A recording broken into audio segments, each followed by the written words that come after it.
নমস্কার বন্ধুরা, বাংলা বার্তায় আপনাদের স্বাগত। বাংলাদেশের সাথে ঘনিষ্ঠতা বাড়ছে পাকিস্তানের।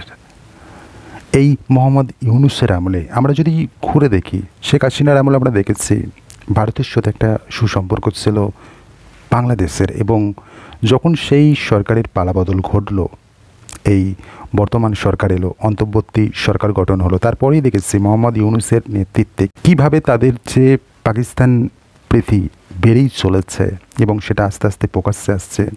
আমরা দেখতেই পাচ্ছি, বিগত দিনে আমরা দেখেছি বাংলাদেশে মোহাম্মদ জিন্নার জন্মদিন পালন হচ্ছে, সেরকম আমরা একটা দৃশ্য দেখেছি।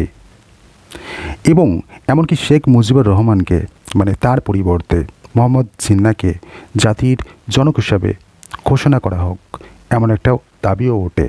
শেখ হাসিনার আমলে আমরা দেখেছি তাদের মধ্যে একটা মুক্তিযুদ্ধের যে চেতনা, সেটা বরাবরই ছিল, এবং বারবার তারা 1971 সালে যে পাকিস্তানের সেনাদের যে অত্যাচার, হত্যালীলা, সেই জিনিসটাকে বারবার প্রকাশ্যে স্মরণ করিয়ে দিয়েছে শেখ হাসিনা সরকার।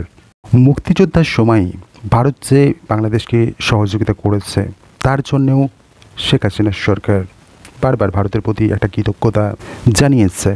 বারংবার এই জিনিসটা তারা অস্বীকার করেনি, কিন্তু বর্তমান যে সরকার রয়েছে এতটা অকৃতজ্ঞ তারা যেন মুক্তিযোদ্ধা যে হয়েছে সেটা তারা ভুলেই যেতে চায়, এবং ভারত যে সহযোগিতা করেছে এটা তো তারা কিছুতেই মানতেই চায় না।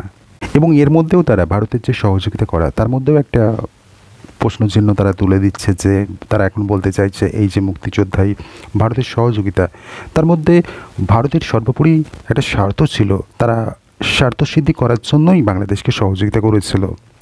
জিনিসটা এমন বলতে চাইছে যেন ভারতের কোনো ভূমিকাই নেই, গুরুত্বপূর্ণ ভূমিকাই ছিল না মুক্তিযুদ্ধে এই জিনিসটা, এবং তারা যেন বিরক্ত বোধ করছে, তারা যেন এই জিনিসটা তীব্রতর অপছন্দ করেছে মুক্তিযুদ্ধের সময় ভারত সহযোগিতা করেছিল।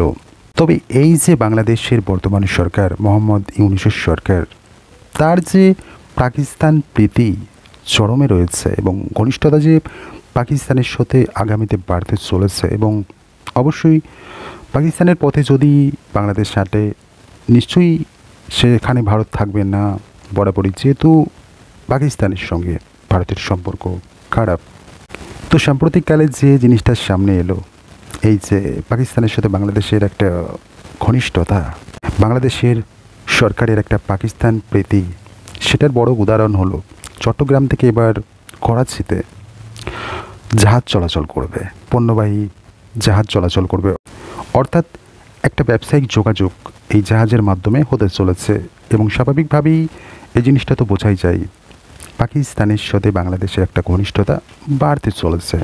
এমনকি বাংলাদেশে নিযুক্ত পাক হাই কমিশনার সৈয়দ আহমেদ মারুফ মন্তব্য করছেন এই প্রসঙ্গে, যে যদি বাংলাদেশ এবং পাকিস্তানের মধ্যে একটা বাণিজ্যিক এবং ব্যবসায়িক সম্পর্ক বাড়ে, তাহলে তাদের যে সম্পর্ক সেটা আরও মজবুত হবে। এমনকি আমরা দেখলাম বুধবার প্রথম করাচি থেকে সরাসরি একটা জাহাজ চট্টগ্রামে এলো। তো এগুলো কিসের ইঙ্গিত? তবে এই যে ইউনূসের সরকারের ভারতের বিরোধিতা করা, একটা অ্যান্টি ইন্ডিয়া একটা যে সেন্টিমেন্ট তৈরি হয়েছে, এর কারণ কি তাহলে এই পাকিস্তান প্রীতি? প্রশ্ন তো এটাই। তবে বাংলাদেশ যদি পাকিস্তানের পথে হাঁটে, তো পরবর্তী ভারত কী অবস্থান নেবে সেটাও আমরা খুব সহজেই অনুমান করতে পারি।